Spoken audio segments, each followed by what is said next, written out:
I can't wait to meet Quincy and his owner Sam in the flesh for the first time. I've always been blown away by Quincy's photos. The carpentry and the colours are just stunning, and I know that Sam's got such an eye for detail, so I'm really looking forward to hearing more about how he made the decisions that he did and what his favourite parts of the van are. Welcome to Quirky Campers, the home of handmade campervans.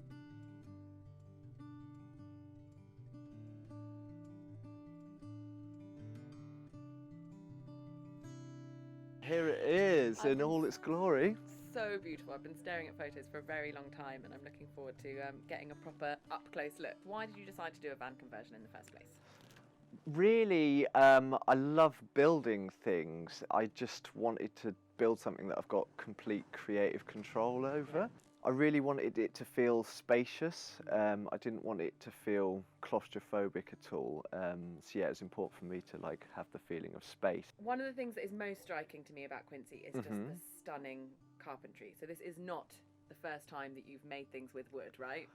It's not. That is my profession, Yeah. yes. So I think that's partly answers an earlier question actually, is that I love making things out of wood. So a van gave me the ability to make everything. It wasn't just one piece. It wasn't a single piece of furniture or just building one wall. It was starting from scratch and doing the whole process.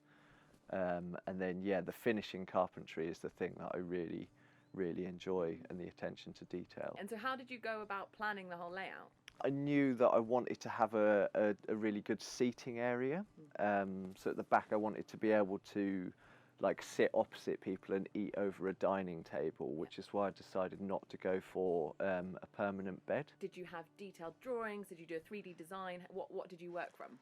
Not to the extent of a 3D design, but I did plan pretty carefully for a long time, and painstakingly moved this an inch there and that a couple of inches there to work out how things would go.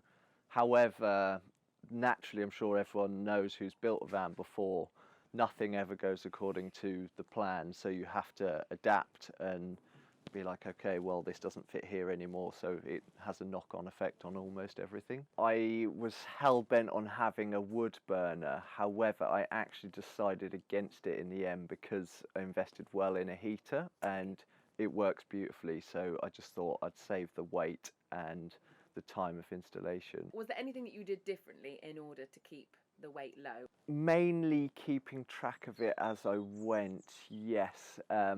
But the cladding, for instance, is cedar, which is a super lightweight wood. It was a double win, really. It was super beautiful. Stunning effect. Yeah, it's one of the things I'm most pleased with in terms of the finish. So can we have a look inside? Yeah, of course. Great. Let's go in. This is, the main seating area of the van. This big seat here turns into the double bed. So this bottom half here, it's a super simple design, just pulls straight out. We've seen them on other vans before, but that's super simple, slotted design. Nice. Everyone said, it's a real pain to have to get your bed out every night. So I was like, okay, if that's the case, I knew I didn't want to have a permanent bed, but if that's the case, then I've got to make it as simple and as easy as possible. It was definitely a priority of me when building the van, is to have a great sound system. I'd never built speakers before, but I really invested and did a lot of research, and then spent about 2 weeks building the actual speakers themselves.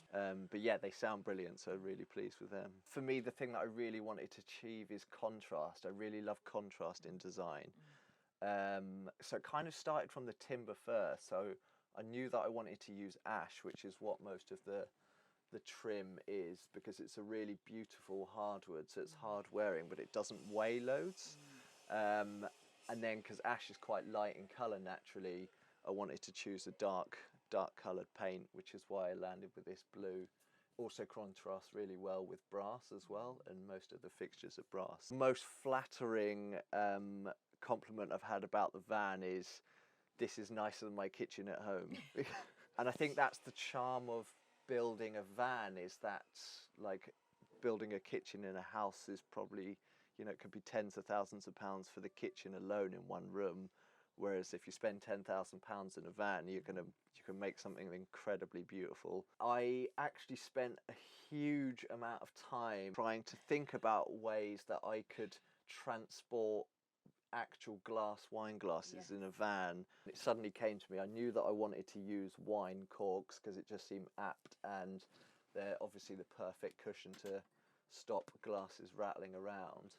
You just pull this cork out. Oh, wow. And then you can slide them out. I quite enjoy the luxuries and the finer things of life, so like being able to have proper wine glasses and like, you know, nice crockery and things like that while you're out and about in nature is kind of the ideal goal for me. It's like luxury and nature all combined. And so show me the kitchen, tell me how it all works, what are your favourite bits? Start with my favourite bit, the walnut cutlery drawer.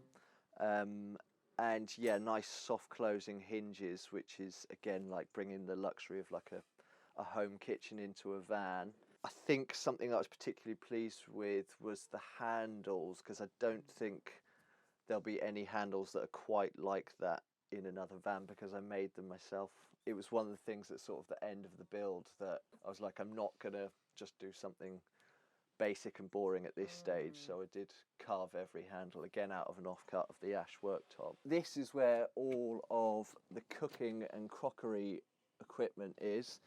So yeah, kettle, most importantly, plates, mugs, pans, after being sick of things sort of swinging around inside the cupboard, banging around, then I was like, right, everything's going to have its own little compartment and its own little place. So yeah, each mug has its own little hole to sit in. Because I really love cooking, I really wanted to have three rings on the burner. So yeah, you can cook a proper meal in here. That was definitely a priority for me, and it works wonderfully. It's a Lpg gas system with the gas underslung, and it's incredibly efficient. It's 20 litres apparently will last up to 2 years and costs about £14 to refill. The heating runs off the LPG as well. It heats the van up really nice and toasty and nice and quick. So there's just an air input that pulls air in, it heats up, and it actually blows underneath the bed as well. So when you're in bed, you can have the heating on and being heated from the underside up, which is really nice. The fridge is absolutely brilliant. It just works incredibly. It's very efficient, runs off the solar power, and you can make ice cubes in there, which is something I never thought I'd be able to do in a van. That is one of the luxuries that you want, isn't it? Absolutely. So yeah, on a nice sunny day, you can have a proper G&T and not skimp on the ice. There are two 260 watt solar panels on the roof, and they're pretty massive, to be honest. They're a bit bigger than I wanted physically, but they really provide like ample electricity for everything that I've got in here. They actually charge, you don't even need direct sunlight for the batteries to be charging, which is something that's very helpful in the UK, of course. So yeah, you could stay put for a few days, and as long as there's some sort of brightness in the sky, then you should be able to use everything in here without worrying about it, really. I've got two 115 amp hour leisure batteries that are underneath the seat, which is, I think, a good part of the reason why you don't ever really run out of electricity in here, because it's all about the storage. Once you've learned about solar and that sort of business, it's all about the storage. This is actually a leftover piece of the ash that made the worktop, and there was no way I wasn't going to use it. And then again on the contrast, I love the combination of walnut. This timber's walnut, so it's really dark and very beautiful wood.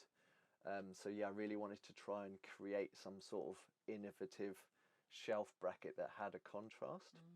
And then yeah, the rope obviously is just to keep everything from falling around while you're driving. There's the high storage up here, mainly for clothes, really. Underneath there's this whole bench, there's storage under here.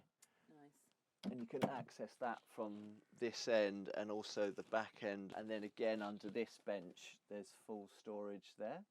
So there's loads of space. And above the cab actually there's also storage, which is ideal for bedding because yeah, it's just high and out of the way. It was an unusual Sprinter in the fact that it's only got 2 seats up the front, so it's just a driver and a passenger seat. So I really wanted to make use of the fact that you could walk through from the cab into the back. Yeah, which is why I've left this really rather thin alleyway. Some people have to go sideways to get through, but it works. And yeah, it's nice when the weather's terrible and you don't want to have to get outside the van to come into the back.